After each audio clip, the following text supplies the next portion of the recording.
Manipur is burning. मेरी state जल रहा है। एक कहा बॉक्सर मेरी कॉम ने मणिपुर के बारे में। अभी ये सिचुएशन अभी बहुत बुरा हाल हो रहा है। ये सीन यूक्रेन या अफ्रीका की नहीं है जहाँ पे फुल ब्लोन वार चल रहा है। ये हमारा भारत का एक स्टेट है मणिपुर। अभी तक 9000 लोग अपने गांव से डिस्प्लेस हो चुके हैं। एटलीस्ट 54 लोग मारे जा चुके हैं और यहाँ पे आर्मी डिप्लॉयड हो चुके हैं। After performing her duty on her way back home, she seems to encounter the mobs.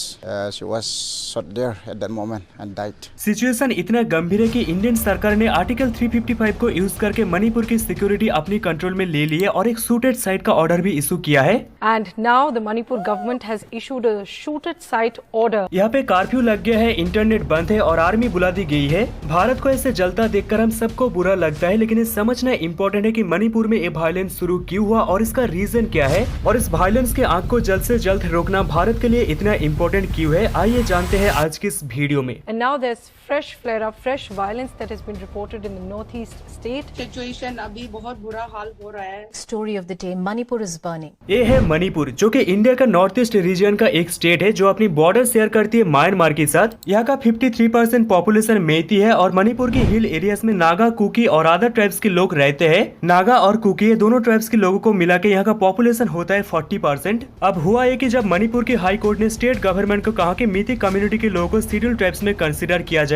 Maiti community के लोग कहते हैं कि भारत में बांग्लादेश और म्यांमार इन दोनों देशों से इनलीगल इमिग्रेंट्स आते हैं और ये इनलीगल इमिग्रेंट्स नॉर्थ ईस्ट में सेटल होते हैं और इसके बाद मीती कम्युनिटी के लोगों का लैंड छीन लेते हैं और उनकी जॉब्स ले जाते हैं। अब धीरे धीरे होगा कि मणिपुर की पूरी डेमोग्राफी की चेंज हो जाएगा। आज जो 50% मैती लोग यहाँ पे रहते हो धीरे धीरे कम हो जाएंगे और अपने स्टेट में एक माइनॉरिटी बन जाएंगे। तो अगर मैती कम्युनिटी के लोगों को शेड्यूल टाइप स्टेटस का दर्जा मिलता है तो उन्हें सरकारी नौकरियों में और एजुकेशन में थोड़ा बहुत रिजर्वेशन मिलेगा, जिससे उन्हें अपने कल्चर को बचाने में थोड़ा हेल्प मिलेगा। मैतीस लोग शेड्यूल टाइप स्टेटस की मांग कर रहे हैं 2012 से। इनके ये कहना है कि इनको अगर शेड्यूल टाइप स्टेटस मिल भी गया तो इससे नागा और कुकी इन दोनों ट्राइब्स का कुछ भी नुकसान नहीं होगा। लेकिन हिल की जो ट्राइब्स है यानी नागा और कुकी वो इन बातों से एग्री नहीं करती। हिल की जो ट्राइब्स है वो कहते हैं कि मैथिस ऐसे बहुत powerful, well educated and connected है और उसके बाद भी अगर उन्हें शेड्यूल टाइप स्टेटस मिल जाता है तो मणिपुर में हिल की जो लोग है यानी नागा और कुकी उनकी पॉलिटिकल पावर और इकोनॉमिकल पावर और भी कम हो जाएगा मणिपुर में। हिल की ट्राइब्स यानी नागा और कुकी कहते हैं कि मणिपुर की असेंबली में पहले से 2/3 सीट मैतीस की है। अगर उनके पास पहले से ही इतना पॉलिटिकल पावर है तो उन्हें शेड्यूल टाइप स्टेटस की क्या जरूरत है। उन्होंने ये भी दावा किया है कि मैतीस कम्युनिटी के कुछ लोगों को पहले से ओबीसी और शेड्यूल कास्ट का स्टेटस मिला हुआ है तो उनको उधर से भी प्रोटेक्शन मिल जाता है।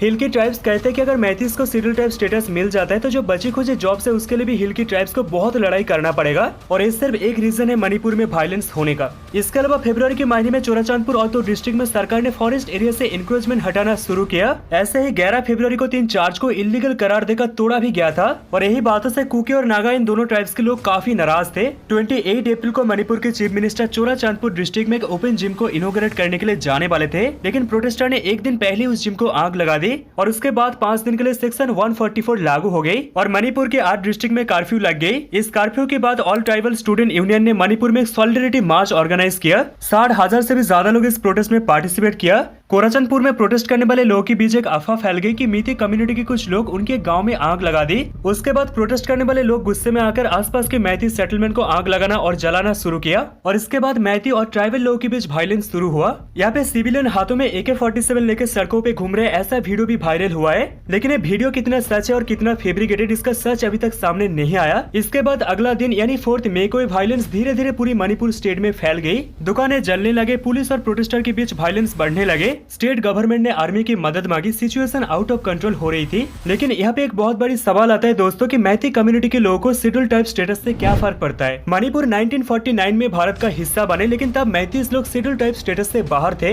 एक कम्युनिटी को शेड्यूल टाइप्स बनने के लिए बहुत सारे स्टेप से गुजरना पड़ता है, लेकिन यहाँ पे मैतीस लोग शेड्यूल टाइप्स बनने के लिए फर्स्ट स्टेप तक भी पहुंचा नहीं था।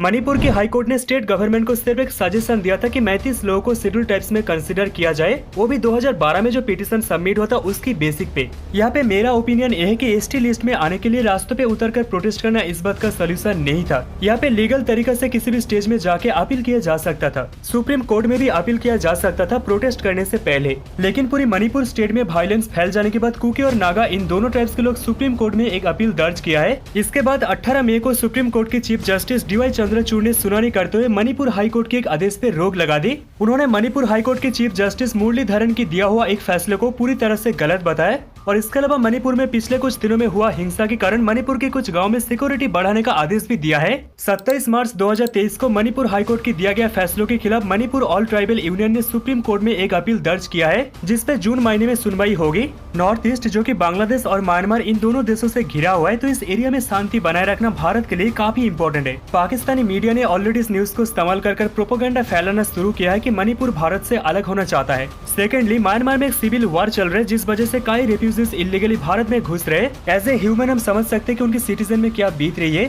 लेकिन इस वजह से हम भारत के बॉर्डर बिना किसी प्रोसीजर में सभी के लिए नहीं खोल सकते हैं, क्योंकि भारत के लिए एक सिक्योरिटी थ्रेट हो सकती है। सबसे इम्पोर्टेंट बात यह है कि अगर मणिपुर वायलेंस का सभी वीडियो सच है, तो बॉर्डरिंग एरिया में लोगों के पास AK-47 जैसे राइफल आ कैसे रही है। इन पॉसिबिलिटीज पे नजर रखने का हमें सख्त जरूरत है, क्योंकि देश हमारा है। इसका मतलब इस देश का सभी प्रॉब्लम्स हमारा है और इसे सुलझाने का जिम्मेदारी भी हमारा ही है। और यही इंपॉर्टेंट बातें आप लोगों तक पहुंचाने से मुझे फर्क पड़ता है।